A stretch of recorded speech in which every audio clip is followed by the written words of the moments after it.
Let's be honest, most people aren't truly respected. They're simply tolerated.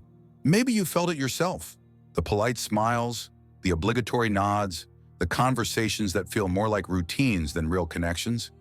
It's not that people openly dislike you or even ignore you. It's something subtler, almost invisible. You're there, but you're not really seen. You're included, but never essential. And deep down, you know it. There's a world of difference between being liked, being tolerated, and being respected. Being liked is easy. It's about being agreeable, pleasant, maybe even entertaining. Being tolerated is even easier. You just have to exist and not make waves. But being respected? That's a different game entirely. Respect isn't handed out for free. It's not a reward for being nice, or for always saying yes, or for making yourself available to everyone. It's not about popularity, or how many people follow you, or how many friends you have.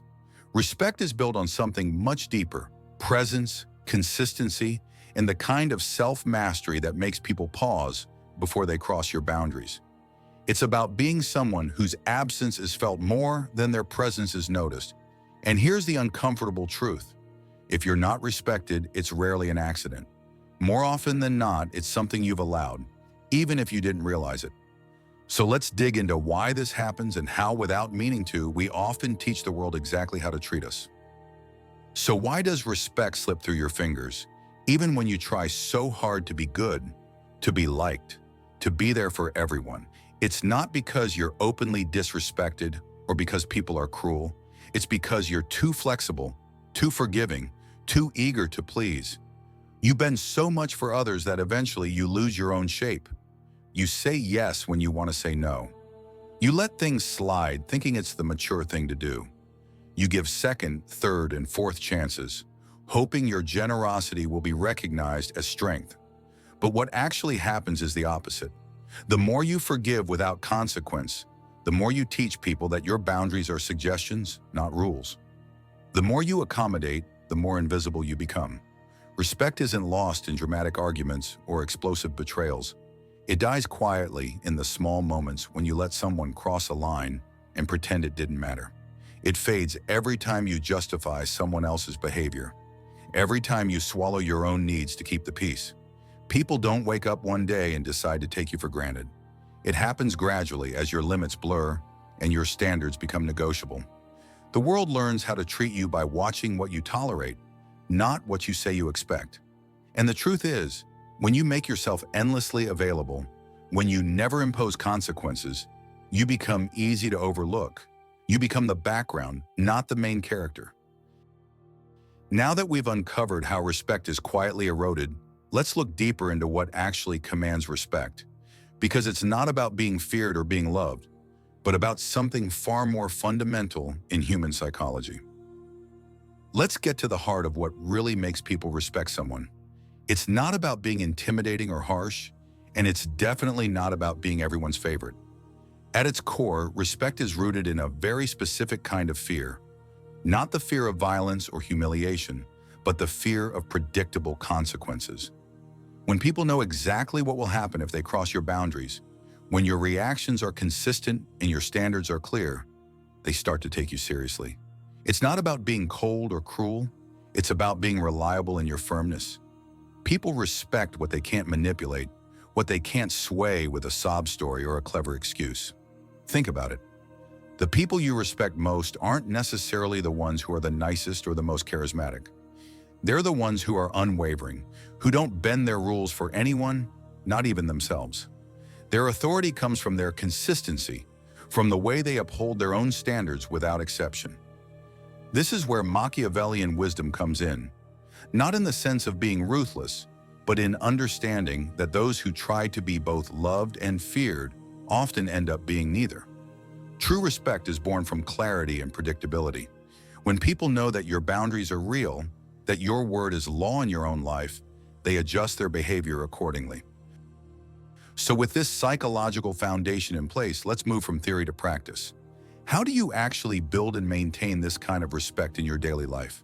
What are the strategies that turn presence into power and boundaries into authority? Let's break it down.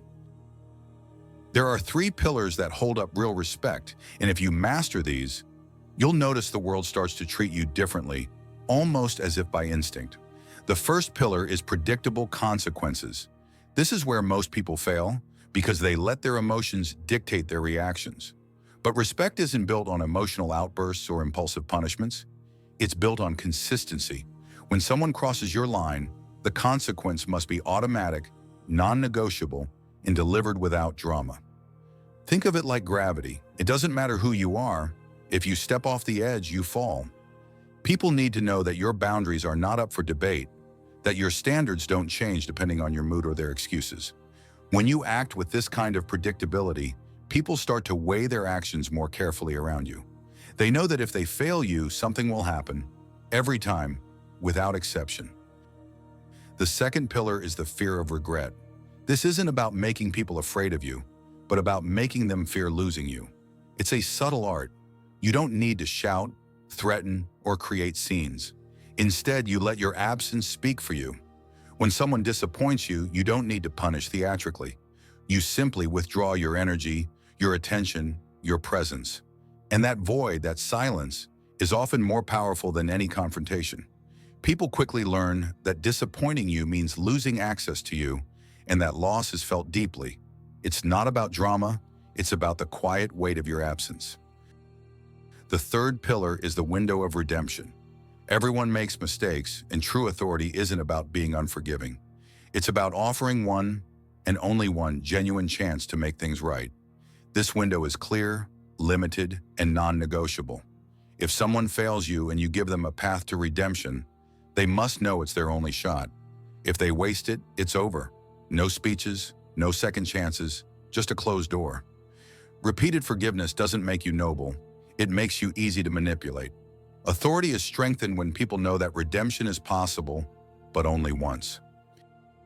Now, having these pillars in place is powerful, but most people undermine their own authority without even realizing it. Let's look at the common mistakes that quietly erode respect, even when your intentions are good. It's not always the big betrayals or dramatic moments that cost you respect. More often, it's the small, almost invisible habits that quietly chip away at your authority. One of the most common is over-explaining, feeling the need to justify every decision, every boundary, every no. When you do this, you're not reassuring anyone. You're signaling doubt. You're telling people that your choices are up for debate, that your standards are negotiable if they just push hard enough. And then there's the habit of breaking your own rules, making exceptions in the name of love, friendship, or just to avoid conflict. Every time you do this, you teach people that your word isn't final, that your boundaries are more like suggestions. Rewarding with pity and punishing with rage are two sides of the same coin. When you let your emotions dictate your actions, you lose the steady presence that commands respect. Excessive empathy can be just as dangerous. When you understand everyone but never stand up for yourself, you become a martyr, not a leader. Add to this the trap of digital omnipresence, always being available, always responding, always online. It might feel considerate, but it actually makes you predictable and easy to overlook. And underneath it all is the hunger for validation, the silent need to be liked, to be accepted, to never make anyone uncomfortable. This is the fastest way to become invisible, to fade into the background of your own life. But the good news is, these habits can be unlearned. You can reclaim your authority and rebuild respect, not by changing others, but by changing how you show up.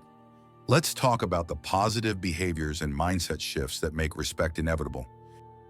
Reclaiming respect always starts with reclaiming yourself. Before anyone else can take you seriously, you have to take yourself seriously. That means mastering your presence, not just your words. The way you enter a room, the way you hold your gaze, the way you sit or stand. These things speak before you ever open your mouth. True authority is felt in the calmness of your posture, the steadiness of your voice, the silence you're comfortable holding. You don't need to prove anything, and that quiet confidence is magnetic. Selective availability is another powerful tool. When you treat your time and energy as sacred, others start to do the same. You don't have to be everywhere for everyone all the time.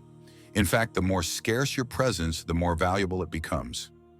People respect what is hard to reach, what isn't always available on demand. Detachment is key here, not coldness, but the ability to walk away from situations and people that don't meet your standards, without drama or explanation. When you can leave quietly, when you don't chase after those who take you for granted, you send a message that your presence is a privilege, not a right. Consistency and self-control are the hallmarks of real leadership. Leaders aren't defined by how many people like them, but by how unwavering they are in their principles. They don't bend for approval, and they don't break for comfort. Their standards don't change with the weather or the company they keep. When you embody this kind of consistency, people know exactly where they stand with you, and that certainty is both rare and respected. With these tools in hand, it's time to look even deeper, because the foundation of all external respect is something far more personal. It's the respect you hold for yourself and how you show it in every choice you make. Let's explore that next. You can't expect the world to respect you if you don't respect yourself first.